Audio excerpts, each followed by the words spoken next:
suis Alain Dieterlen, enseignant-chercheur et vice-président de l'Université de Haute-Alsace. Et je participe aujourd'hui, suite à l'invitation d'EDF, au Electric Days. Donc alors justement, qu'est-ce que vous avez découvert aujourd'hui qui vous a particulièrement intéressé, surpris? Par les projets que je connaissais déjà à travers des collaborations d'EDF. J'ai aussi vu des projets sur l'analyse de la consommation énergétique qui nous intéressent aussi à l'université puisqu'on est ISO 50001 et ce sont des outils différents de ceux que l'on utilise habituellement pour faire une analyse assez rapide de la consommation énergétique. Quand vous parlez des projets que vous avez à EDF, vous pourriez nous en dire plus? Donc on a un projet en collaboration avec des partenaires EDF et aussi un fabricant de fauteuils roulants électriques pour handicapés.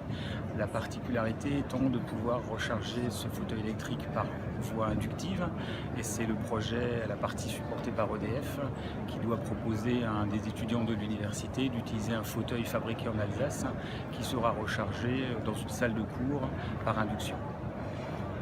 Et en côté de ça, ce projet se complète par d'autres mesures à travers un projet porté par le laboratoire des matériaux et du textile à Mulhouse et le laboratoire de traitement de signal sur l'analyse des paramètres physiologiques de l'utilisateur du fauteuil pour en connaître son bien-être et son usage.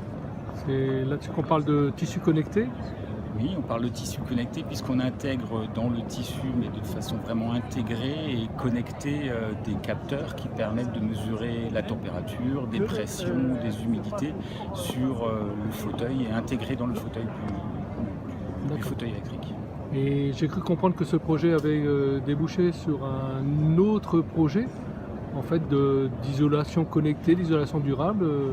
Voilà, donc les collègues là, c'est un projet avec EDF, en partenariat avec EDF et les différents pôles d'énergie vie du textile en Alsace pour l'analyse, je dirais, avec des murs isolants connectés qui permettraient d'avoir des informations sur les différentes températures et la qualité dans le temps de l'isolation thermique, phonique éventuellement et d'humidité.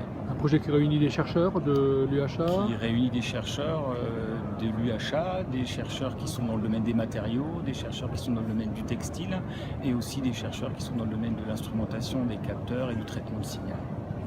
D'accord. La partie textile, c'est lié au territoire de Mulhouse, qui est une terre industrielle quelque part. Voilà, une terre industrielle avec une grosse expérience dans le domaine du textile, puisque le laboratoire textile, il y en a très peu en France, et lié à l'histoire industrielle textile de la région mulhousienne. Comme on a une histoire industrielle, la chimie aussi est dans le même cas à Mulhouse, c'est la chimie pour le textile. Voilà. Donc là, c'est des laboratoires de recherche qui ont une grande expérience. Et pour vous, l'apport d'EDF, en fait, qu'est-ce que ça vous apporte en fait? EDF vient avec ses projets et son expérience déjà de support d'isolant particulier et la question étant de savoir comment les instrumenter pour pouvoir remonter à des paramètres de mesure de température, de différence de température, d'humidité. Et le fait que l'UHA soit bien ancré évidemment dans le territoire mulhousien, ça permet de faire appel à d'autres partenaires complémentaires. Voilà, c'est un plus. Voilà, alors ce qui est intéressant pour l'université, c'est de se rapprocher du milieu industriel et des applications comme on a pu en voir par ailleurs avec EDF et de pouvoir compléter le champ d'expérimentation de projets de recherche qui ont été développés au sein de l'université et aussi de faire connaître finalement les capacités de notre université à aller vers le monde industriel et trouver des applications dans ce domaine-là.